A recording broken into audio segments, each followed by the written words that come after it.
Ron, after a reasonably good first period, the wheels just came off. Any theory on what happened, or did you sense this was going to happen? Well, we sense, no, you don't sense that, but first period, I think there were 29 whistles. They managed to slow the pace and tempo of the game down, and they were just going to look to counterpunch, and we knew that. Not so much the way the first period developed, because you can't anticipate that many whistles. But in the second period, we start and we're controlling the play again, and then obviously, you know, the first goal was probably a stoppable shot, and you get down to a team that wants to play everybody back and rob your kind of speed and the kind of game we like to play. The first goal was critical, and we talked about that. And it wasn't a good goal to give up, and then, you know, bad things happened after that. Games are probably going to get tighter as we go down the stretch. Do guys maybe have to be better prepared against these kind of matches where you're really going to be fighting for that first goal? And then, well, you've got to be willing to chip pucks in, and it's going to be ugly, and you have to be patient, but not passive. And I don't think we were that tonight. At the end, Carey Price made all the stops, and we didn't get very many, so made for a difficult night. Coach, how do you get Tim going? It seems like he's sort of floating around a little bit. Well, he's struggling out there, and that's something we've got to figure out. I mean, but he's playing with two other guys who have to help get him going as well, so that's what we're trying to crack here. Did the power play kind of halt some momentum before that first goal? What's that? Did the power play kind of halt some momentum before that first goal? Well, I didn't like our power play in the first period. That period, I mean, we had some good looks. We didn't hit the net. They've got pretty much the league's best penalty kill right now. They block a lot of shots. They keep you on the perimeter. And Carey Price, if they make a mistake, Carey Price is bailing them out right now. And no, we came out of that. I didn't feel bad. And then the goal, again, was an innocent play, and the puck ended up in the net.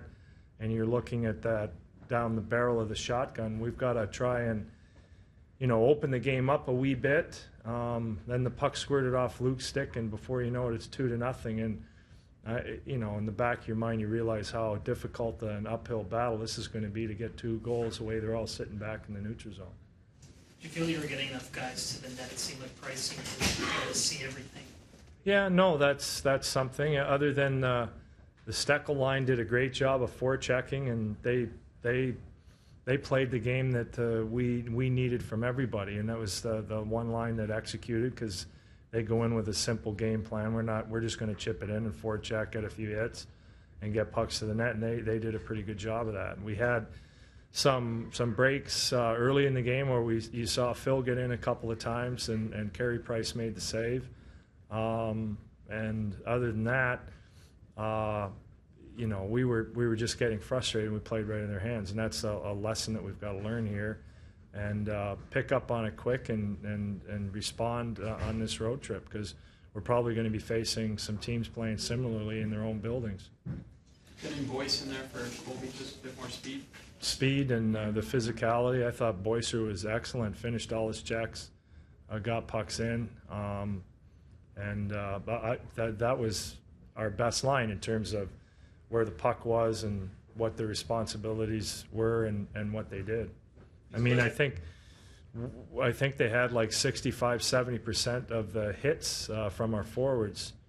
I think we had 12 hits from our forwards after 2 periods, and they had 12 hits out of 18 hits total on our team after 2 periods. That's pretty remarkable. What do you expect in this Western Canadian swing?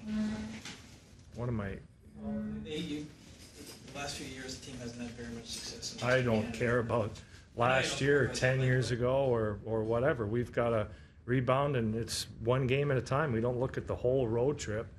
It's prepare for the next game and learn what we need to learn from this game. First time in a while that you guys are in a playoff spot this time of the season. You finding that managing the pressure of the game? No, because we won those coming out of the All-Star break, but actually since the first of the year, we've played really well in the same type of position. We just, tonight, Montreal played a smarter game in the end than we did, countered and waited, and we fell into their trap.